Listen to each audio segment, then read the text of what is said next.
prisoners so dangerous and so disruptive that they need to be shut away.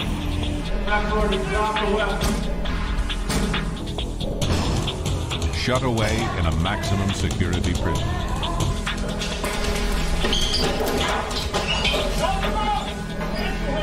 This isn't a prison that the inmates run. We run this prison. Inmates who get sent to a supermax facility, like Minnesota's Oak Park Heights, are the baddest of the bad. Here, every inmate's movement is observed in the electronic nerve center of the prison. Send the passenger down, 2 rear, 1 staff, 1 inmate. In this supermax, prisoners step out of line at their own peril.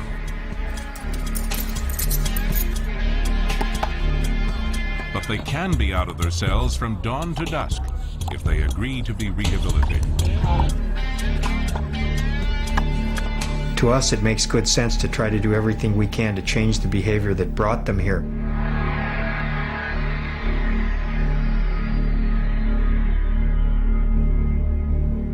At Oklahoma's Supermax facility, H Unit, the main method of control is containment. Prisoners live in a subterranean world, locked down in their cells 23 hours a day. As far as rehabilitation, I don't really do a whole lot of worrying with that. If he has a weapon, we'll use our electronic shield, which puts out 50,000 volts.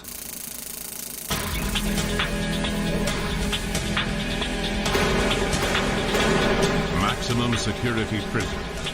How to contain and control America's most dangerous criminals.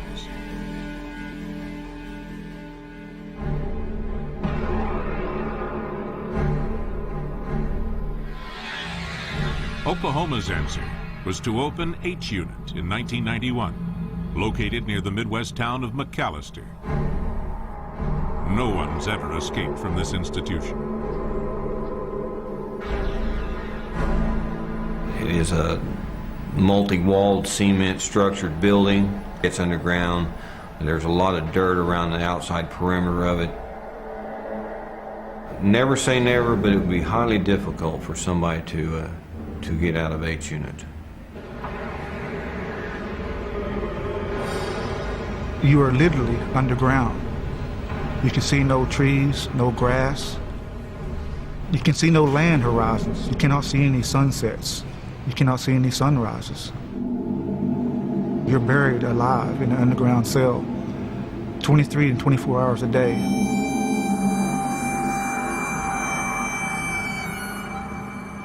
Oh, I wouldn't say buried alive, but it is hard. It's hard time.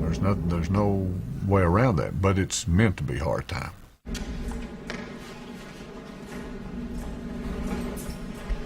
Yeah, you get used to it. It's like an animal in a cage. You kind of get used to his cage. That's all this is. You know what I mean? An animal in a cage, that's all. H Unit was built adjacent to the main prison complex here at Oklahoma State Penitentiary after 100 inmates went on a rampage in December 1985. 3 guards were stabbed and 7 others held hostage for 18 hours. We had some officers that received serious injuries, physical injuries that lasted them the rest of their lives. We learned a lot there that we needed stricter control of the baddest of the bad inmate population, that we had total control of their movement to and from the areas that they had to go to. What that means is that nothing is left to chance here. Whenever an inmate leaves his cell unit, there are always 2 guards present. And no matter how short the journey, a thorough search of all clothing for weapons and contraband is always conducted. The inmate has 24 hours a day to figure out something to try to manipulate you with. It's real easy to become complacent because of all the security down there. You think you're safe beyond safe, and one mistake could cost you your life.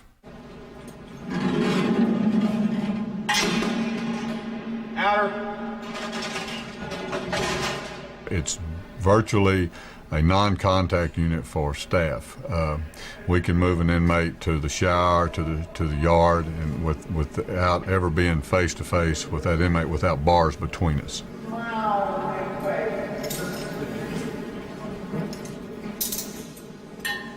Double murderer Teddy Wilkins has only a short distance to walk to the yard for his daily hour of exercise.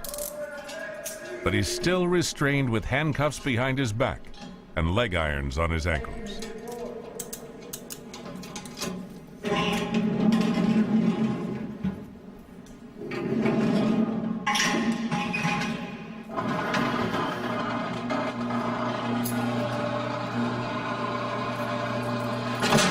I came in with 12 years.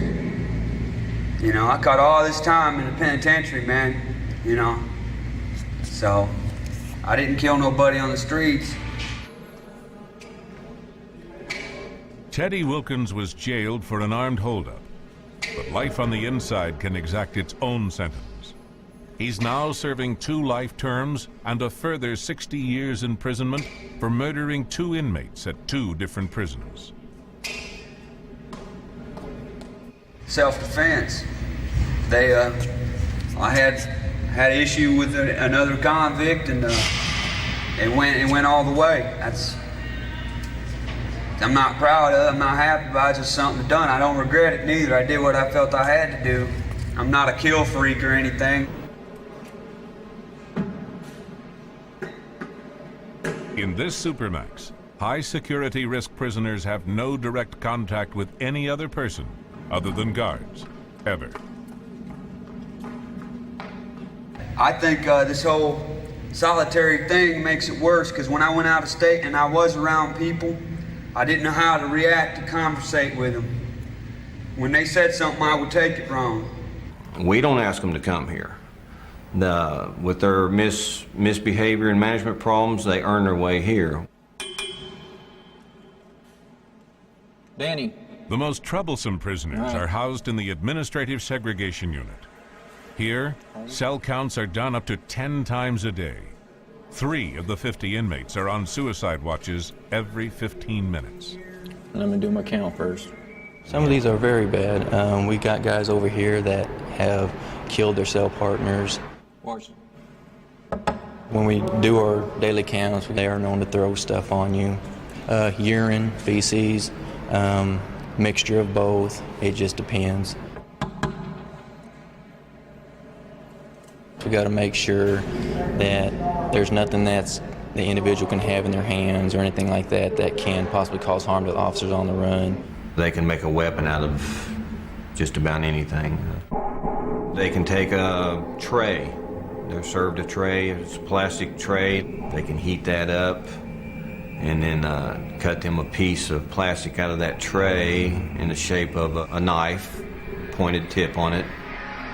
Take the plastic toothbrush, melt the end of it and get it hot, and then take the end out of a razor that they're allowed to have for shaving purposes. Take that little razor and insert it in that hot plastic tip of the toothbrush. Obviously that razor you can cut real easy with that. There have been 6 stabbings and 1 cell murder during the past 2 years in each unit. A casualty rate the prison management says is not helped by budget pressures that force the majority of prisoners, unless they're in the segregation unit, to be double-celled.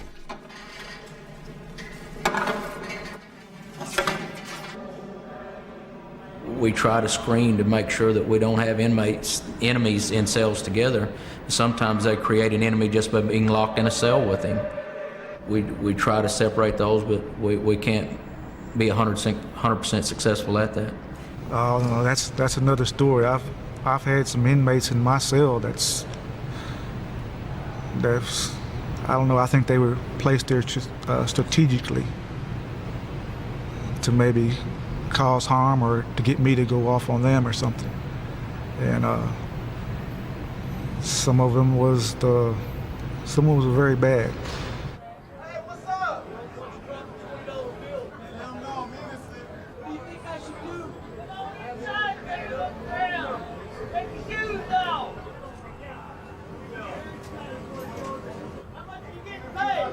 Johnny Tallbear, serving a life sentence without parole for murder, has just been released back to the general population of the prison after 3 years in H Unit. I describe H Unit as barbaric and heinous. It's a unit that should not have ever been built, not here anywhere in the United States of America. Life inside H Unit can be a living hell for those inmates who can't handle this level of control. Each unit has an electronic nerve center.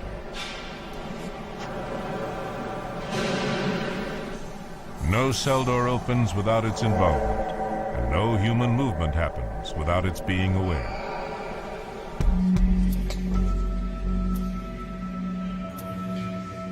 Despite the control in this prison, though, inmates still find their own ways to connect with each other. They even have their own sign language.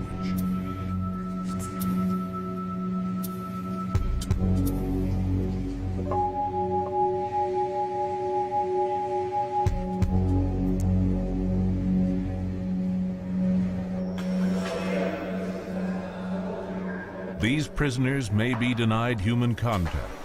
They may be denied fresh air and sunlight. They may be denied most of the things that make us human. But they still find a way to survive the restrictions they face every day.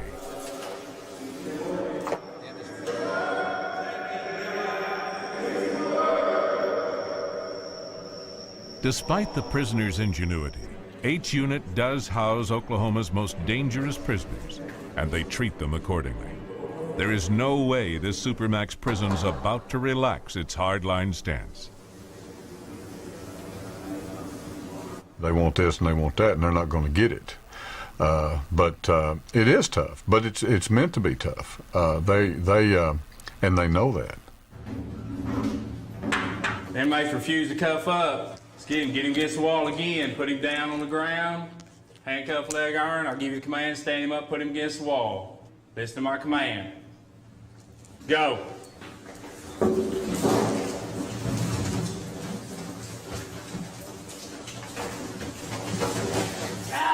Get the cuffs on. There are no second chances inside H Unit. You play by the rules, or you pay the price. And if inmates get violent, they attract the attention of the Correctional Emergency Response Team. Put him against the wall.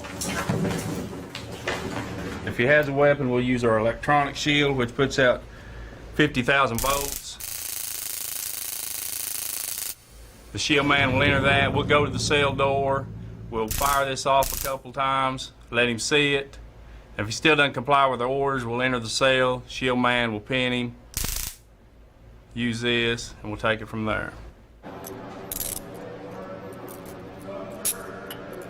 Security considerations dominate every facet of H Unit's operation.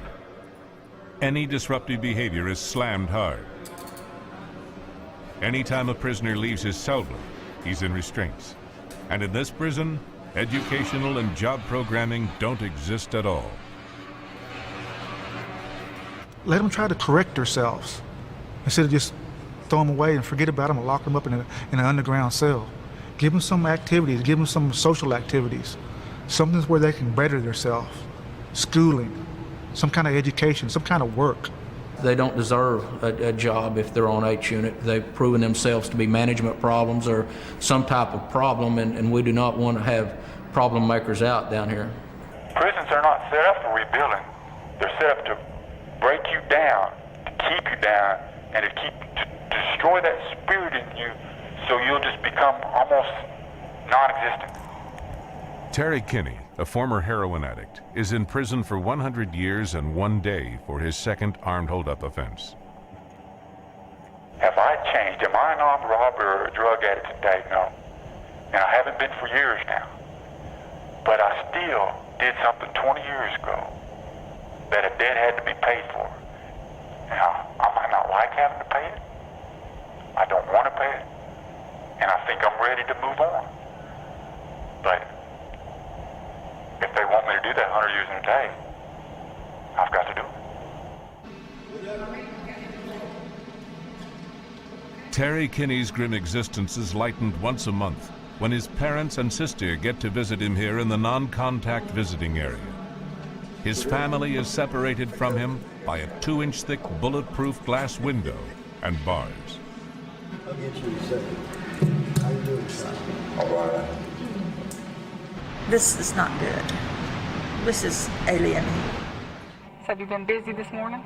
Yeah, I got up, read my Bible, went to church myself, and watched TV, and what I do every day? Same thing, you know. When he first went into prison, I was just destroyed at first. But it hasn't kept me away from him. It hurts. We're really close. We've always have been all his life. I haven't even got to touch you the whole time you've been here. And I love you. I know you do, and I love you. You can come home and take care of your mom and daddy. Can't stop. 20 years in here, and you all stuck with me. For me to come and have to see this, it's real hard. So I don't come as often as I should and want to because it's hard not to be able to reach out and touch him. This place has almost got me. Mentally, it'll eat you. If you one minute, let your guard down in here. Mentally, it'll destroy you.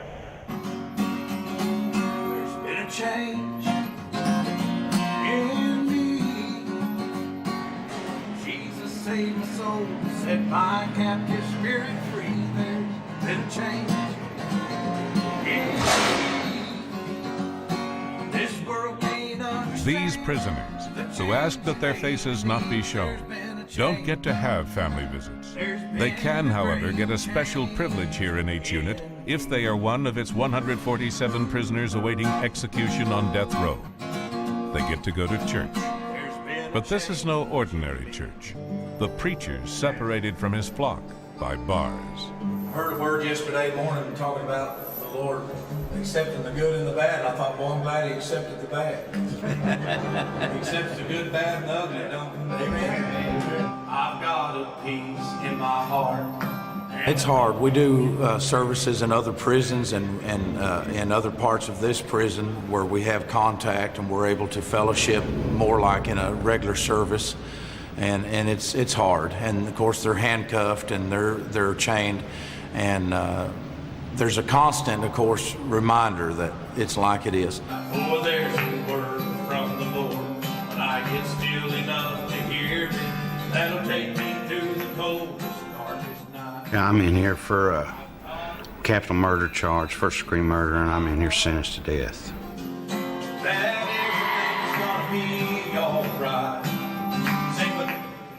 I'm here for a murder, and I was sentenced to death from Oklahoma County in Oklahoma City. Shout to the Lord, all the earth, let us sing. Power and majesty, praise to her name. John Hooker, sentenced to death for a murder he committed during a bank holdup, has been on death row now for 5 years as he fights for his life through the appeals process. His execution date is yet to be set. Hey, Hooker. Yeah. Let me get a book on the Declaration of Independence. Okay. I'd like to check that out. Alrighty. He's one of only 2 inmates on death row allowed out of his cell every day to work here in the law library. You're welcome. Trained as a paralegal, he assists fellow inmates facing execution to prepare their appeals 2 weeks before their court appearances. In Oklahoma, every execution always occurs at 2 minutes past midnight. That fate is never far from John Hooker's mind. My cell partner, the guy that I lived with for 5 years, was executed. And I had never felt that pain before. And I've had other guys executed that I knew, but I wasn't as personally connected to them as I was with John Castro. While John Hooker was working, John Castro was moved to a holding cell 60 days before his execution. Hooker never got to say goodbye. It was hard, just knowing where he was going, and knowing that he would have to sit off in that place for 60 days, looking at his demise. For 60 days, you sit in that little room there now. Damn, man, just count down the days until you die. I certainly face that. Being where I am, I do face that. John Hooker discovered a farewell message awaiting him when he returned to his cell the day John Castro was moved. When I went in from work that evening, he had drawn a little, had a little drawing on the wall as a little Indian, and he was peeking from above a wall, and he had a little teardrop in his eye, and under the bottom he had written, "Goodbye, old friend." Yeah, that was kind of touching.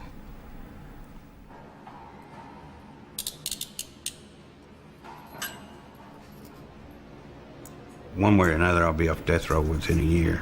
I'll either be executed, or I'll have my case modified or a new trial.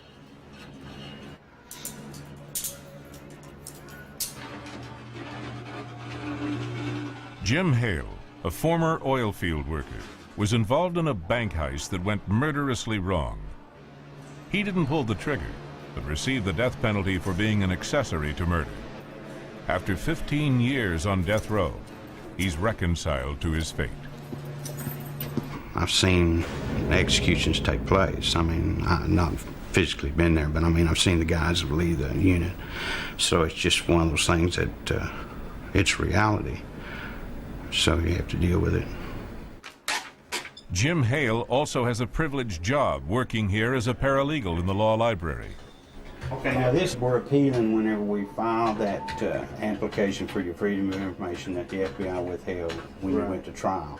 Guys on death row have pretty much just resigned to the fact that this is where we're going to be until something happens. So I'm at the end of the road, in effect.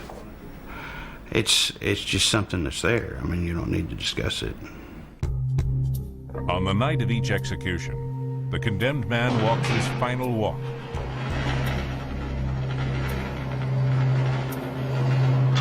From the holding cell to the execution chamber, escorted by the warden and a restraint team. It's not a natural thing to do, you know, and but it's the law, and I've to be able to have the job I've got and the responsibilities got, it's something I have to do.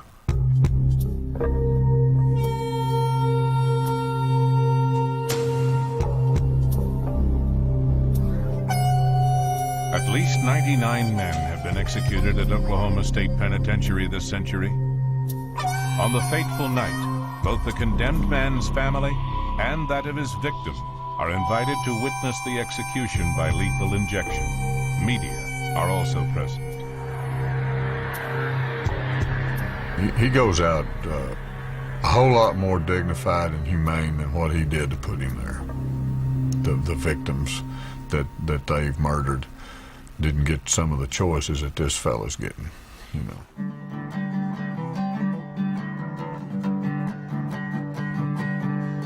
Children laughing in a land far away, in a land where there's a difference between night and day. Buried alive, in a few more days, they'll bury me dead. Ron Williamson's free now, after enduring 12 years in H Unit as an innocent man. 9 of those years were on death row, where he escaped execution by just 5 days. I had been to an execution meeting where the warden was getting ready to ask me where I wanted my body sent to, and that was an eerie feeling. The years behind bars took their toll. Williamson dropped 90 pounds in weight while he was in H Unit. The former Yankees baseball pitcher was wrongly convicted of murdering a 21-year-old woman, Deborah Carter, in the small Oklahoma town of Ada on December 7th, 1982. I never murdered Deborah Carter. I never murdered her. Williamson's lawyer, Mark Barrett, forced the reopening of the case with the help of Barry Scheck, a former O.J. Simpson attorney and founder of the Innocence Project. They proved with DNA evidence that Williamson was never at the scene of the crime. When you guys came in there and told me that the DNA had come back negative and that I was no longer that character that they had portrayed me as for 12 years, I was extremely happy. What did you do? I cried. I was so happy. Tears of joy. Just, it was the most poignant I've felt in my entire life. Surviving 9 years on H Unit's death row has scarred Ron Williamson deeply. And while it's the only place in the prison where inmates get to exercise 6 at a time, Williamson avoided the yard. There were vicious arguments, vicious fights, attempted murders. I've been threatened with my life so many times. I didn't back down. I fought, and that left people knowing that I'd fight. When they built McAllister, they had that in mind for you. You are going to suffer some pain while you're here, and large amounts of it.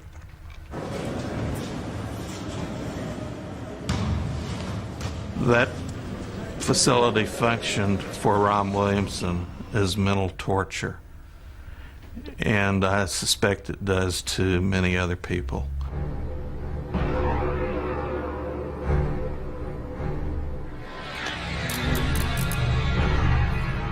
It's pretty tough. It really is. The public wants that. Oklahoma's always been pretty tough, but as far as the security part of it, no, I don't see that relaxing. I sure don't. It seems like whenever they do relax it, something will happen. I accept that there is a need for prisons from which a person has no possibility of escape. I do not accept that there is a need for prisons that deprive people of their humanity, and that is what ends up happening with a facility like H Unit.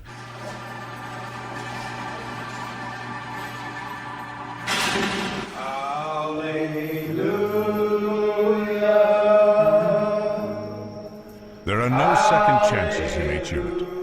This super maximum security prison isn't about to soften its hardline attitude to penal control.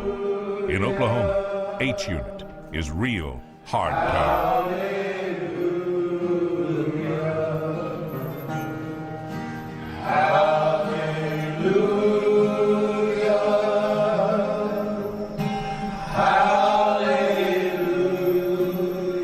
If there is an afterlife, that hopefully I can qualify to rent out some piece of heaven for myself other than go through the hell on this earth that I've been going through for the last 12 years.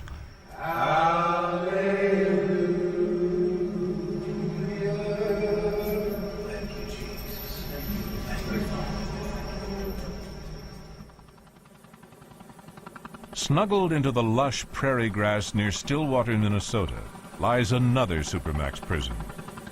Separated by 700 miles and a huge chasm in operating philosophy. The contrast between Minnesota's Oak Park Heights and Oklahoma's H Unit couldn't be greater. This place was built on a foundational belief that if a person comes to prison and truly wants to make a change in their life, that we have to give them an opportunity to do that, and why wouldn't we? The people that are here are not here for singing too loud in the choir. They are here for very violent offenses. Over 60% have committed murder. 80 to 100 of our inmates have 30 years before they get their first hearing. That's why these places can be very dangerous to work in. That's why you have to do different kinds of things to try to get those thoughts out of people's minds and have them look forward to something positive every day.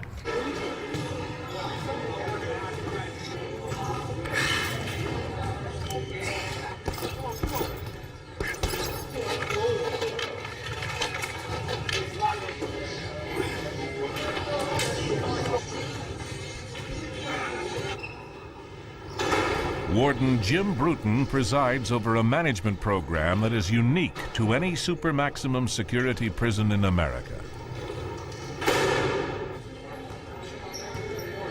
Oak Park Heights offers prisoners a choice. No matter what their crime, if they accept a job or participate in an educational program, they can be out of their cells from 7 in the morning to 10 o'clock at night. And if they refuse that option, Well, then they can spend most of their time in a segregation unit where they're locked down 23 hours a day, or they can spend most of their time in a special housing unit where they're locked down 21 hours a day. There's no middle ground here at all. Either you stay focused on your program or you're slammed. You're in a cell, and that's it. Cameron Dodson has spent 20 of his 37 years in maximum security jails, mostly for armed holdups he committed to feed his drug habit. Dodson knows only too well the brutal reality of life inside. When I very first went to the penitentiary, I had a problem. There was another convict. I was 17 years old, and he was looking at me, you know, kind of weird.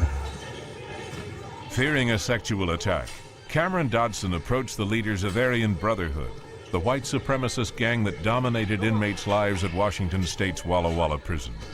They gave the novice prisoner a butcher knife and a choice. To either kill the dude or be a punk. Meaning either kill him or be a sissy or something, you know.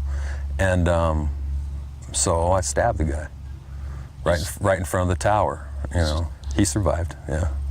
But he never looked at me crazy again. Cameron Dodson eventually fell out with the Aryan Brotherhood over a drug deal that went sour. But here at Oak Park Heights, drugs aren't driving his life, education is. That's it.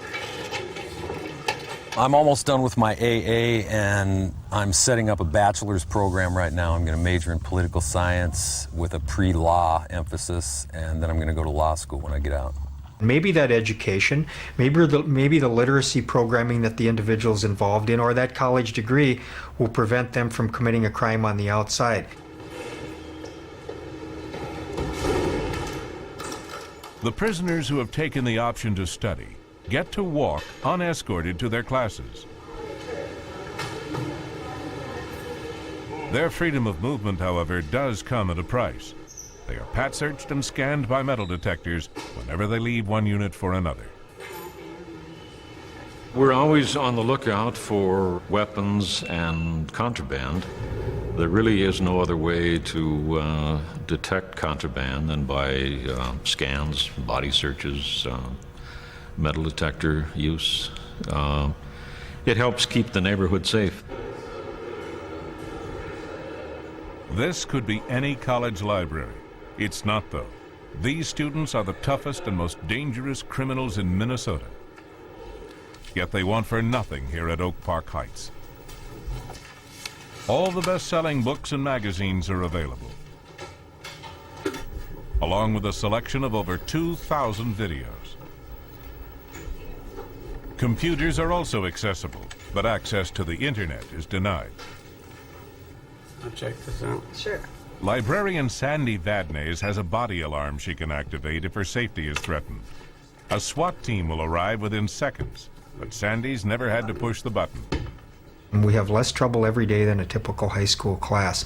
We have not had a major incident in the education unit in 13 years. So these are traditional Native American symbols, right? Okay. Yeah, I still got to put some more color. But you realize how modern that looks, don't you? Bernie Marks has been teaching art at Oak Park Heights now for 10 years. There's no guard in sight. It's a question of trust, really. You know, if you show you trust them, they will trust you. It works out. Never had any problems. That's good. If you have a contrast. Actually, you might not need to go as dark with your background on yours. I've actually seen people do a full U-turn in this class. They discover for the first time, probably, that they are a human being with creative potential. They own it. You know, they don't have to steal it, they don't have to rob for it, it's not forced upon them, they're not told to be, they're not told they're stupid and they can't do anything. They actually discover that they have things, and that is the transforming element, really. It's a question of self-worth, feeling good about themselves, and most of these guys, as far as I'm concerned, have never felt good about themselves, ever.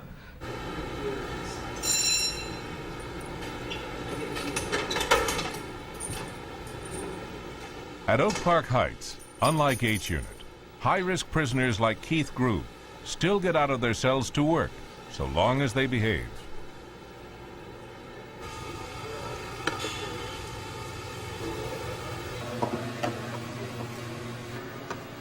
Groove, a former prison officer, is serving a life sentence for murdering his wife. He and the other 14 workers here in the prison kitchen are all killers. Despite their crimes, these inmates work an 8-hour day in an environment surrounded by an array of potential weapons. Work in the kitchen, though, doesn't go unnoticed. Through this one-way glass, a guard in the adjacent security bubble constantly observes everything and everyone on the kitchen floor, assisted by security cameras. All kitchen knives are checked out from the store and then tethered with a padlock chain to a table. It can be an issue. You need to be aware of where those tin lids are, where the knives are, who has the knives, that the knives remained locked. Inmates like murderer Zach Persich don't get to work here in the kitchen until they've been in the industry or education units for 6 months and had a positive assessment. But the guards never relax.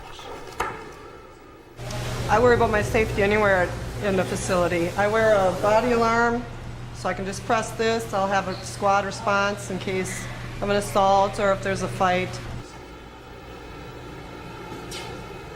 You are touching their person. You do touch them. They will try sexual innuendos to see if you'll bite, and you just have to remain firm, fair, and consistent with them and with the whole general population. And this isn't a prison that the inmates run. We run this prison. Pivotal to that control is the electronic nerve center of the prison, the master control room. Master control. Rear plane, J1, hold speed. 10-4. Secure the front open, 2 rear. I'm going to send the passenger down, 2 rear, 1 staff, 1 inmate. 10-4. All movement is observed here from the security cameras that sweep every inch of the prison. All doors and elevators can be opened or shut from this facility. We literally can take control of all the institution and run everything from in master control, or one part of the institution, each unit we can control.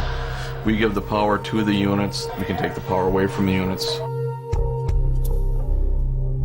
The telephones are monitored, incoming and outgoing mail is monitored, there are cameras everywhere. They know who you're talking to, who you're hanging with. It's very high-tech, big on intelligence. Everything's recorded, everything's filmed, everything's listened to. Tapes roll 24 hours a day in the Supermax, recording every phone conversation any inmate makes with the outside world. Taking it off and throwing In the warden's daily management meeting, information gathered by the prison's intelligence unit is invaluable in understanding what's really going on behind the walls.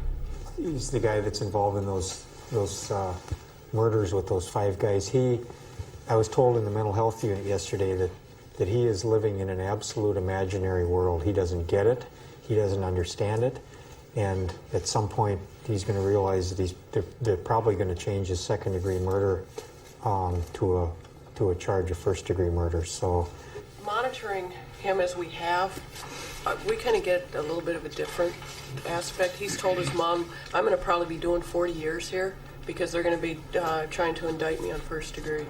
So well, maybe he's showing different on what he's saying on the phone and what he's telling the mental health staff. That's what I believe.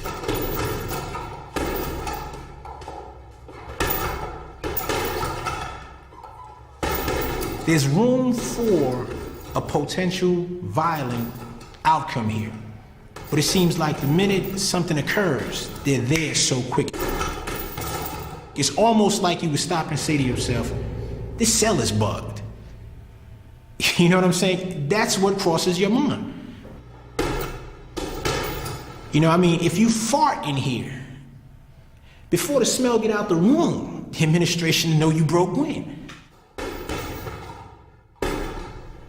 Walter Anderson, a former Golden Gloves boxer in the super heavyweight class, is serving out a 40-year sentence for cocaine importation. I did good. I made a lot of money. I'd say a few mil. Walter Anderson was Colombian drug boss Pablo Escobar's main man in America. When Anderson was finally arrested in 1991 after 5 years on the run, $3 million worth of his property and assets were confiscated. Walter Anderson has spent most of his life in and out of jail. He belonged to a Harlem street gang at 11. It didn't take long to be influenced by what he saw around him on the hard streets of Harlem. I've always been fascinated with the drug life. When I was a kid, I washed one of the biggest drug dealers in New York City's car. I used to hang out on 116th Street, and he pulled his car up one day, and I washed his car. And I saw what he had and knew how he'd gotten it. And it impressed me right there.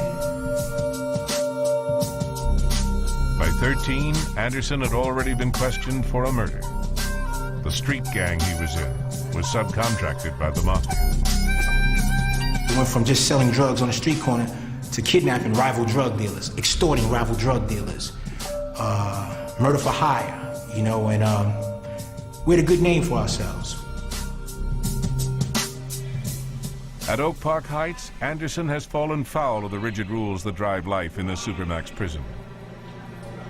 He's locked down 21 hours of every day now in the special housing unit after losing his privileged job working in the kitchen.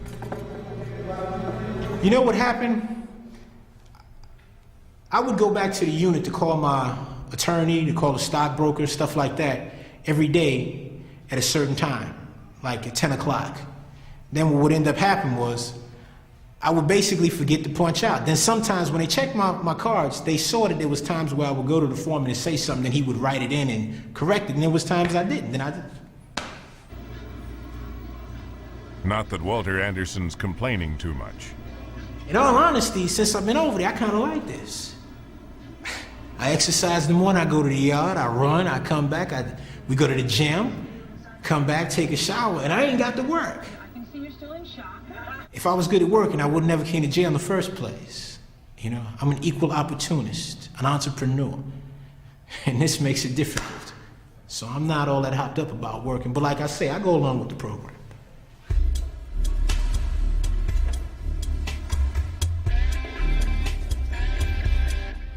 Those inmates, like Earl McMore, who don't go along with the program, end up here in the segregation unit, where, like H Unit in Oklahoma, they're locked down 23 hours a day. McMore is helmeted for his own protection when escorted outside for an hour's exercise each day. He's handcuffed and shackled throughout that hour.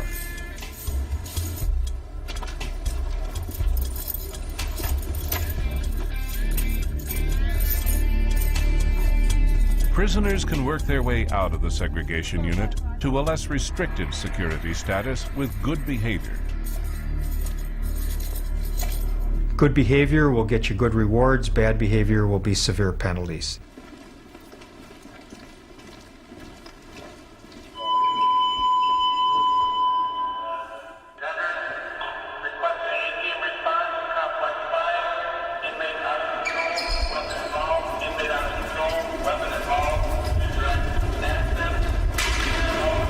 In that type of situation where he's unrestrained and we have to go in, then we have the A-team there, or the security squad for backup.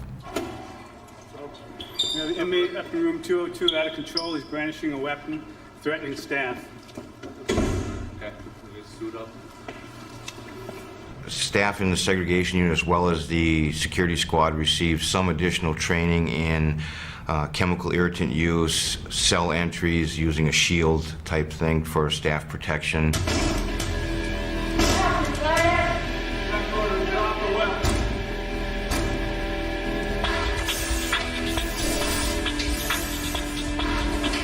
The security squad uses a capsicum spray to contain disruptive prisoners.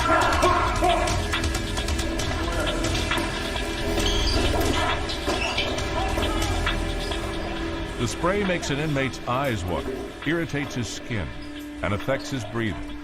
It's enough to disorient the prisoner until he can be contained. The capsicum spray's side effects can last for up to an hour, but will disappear within 2 minutes if the victim is placed under a shower.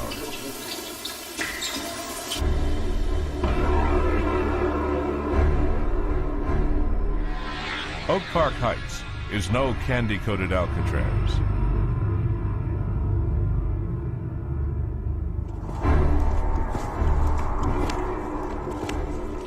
This super maximum security jail is regarded by prison insiders as one of the most secure in America. Its methods of control are as effective as any other penitentiary in the land. It may offer inmates the opportunity to improve themselves, but it's still hard time. There's nothing cool about being in jail for the rest of your life. There's nothing cool about me sitting here giving you this interview from a penitentiary. This ain't cool to me. Cool to me is being in the streets bouncing one of my grandkids on my knee. You know what I'm saying? That's cool. It's not cool to have to stop and think, will I die in here?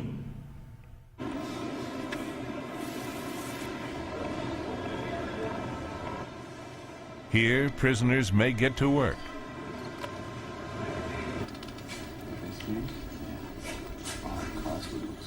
They may get to study.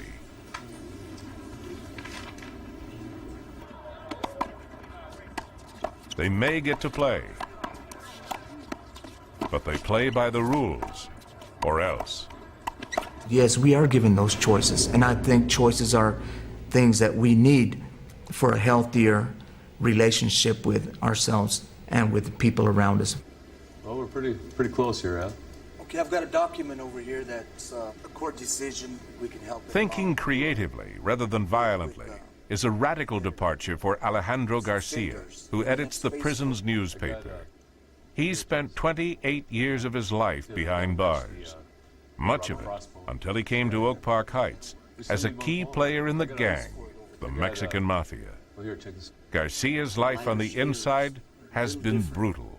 The mentality just became one of pure survival. And in that kind of a situation, it's dog eat dog. And sad to say, I had to learn to be that way myself. That involved a lot of brutality, a lot of reputation building.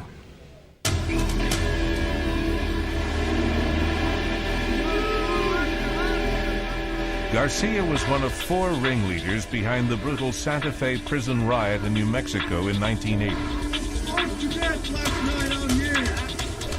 For 3 violent days, inmates took control of the prison. The riot was over. 33 people lay dead. 156 were stabbed. It was an experience, Garcia says, that changed him forever. I'd had enough of that kind of lifestyle, that my giving somebody an order or my giving my influences towards it, the killing of somebody, was not who I really was and who I really wanted to be in life. And I didn't want to spend the rest of my life in a cage. The pen now challenges Alejandro Garcia more than the sword. Studying for a bachelor's degree, he believes the programming available at Oak Park Heights has been critical in reinforcing a positive attitude in himself and towards others. But you know what you did. You know, you have to make amends for it inside of yourself. You have to find that person that you really want to be, that person that you really are capable of being, and bring that person out.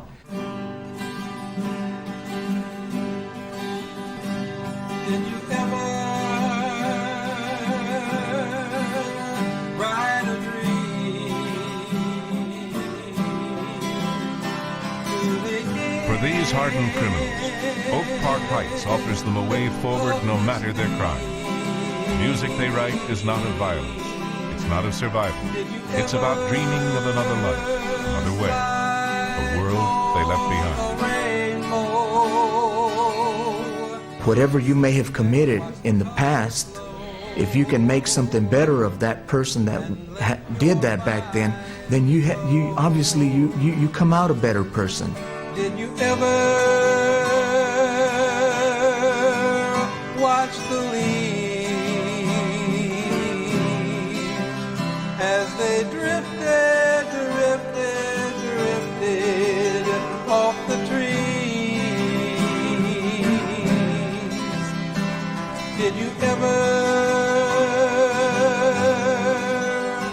look at a high security prison like this and look at 17 years of operation, and you can say there's never been a homicide here, there's never been an escape here or an attempted escape, that we have virtually no drugs, that we have virtually no weapons in this institution, that we have no significant gang activity. It works here, and it makes good sense to try to do everything we can to change the behavior that brought them here. And you start that out by the way you treat people. Towards that new life formed, then you had a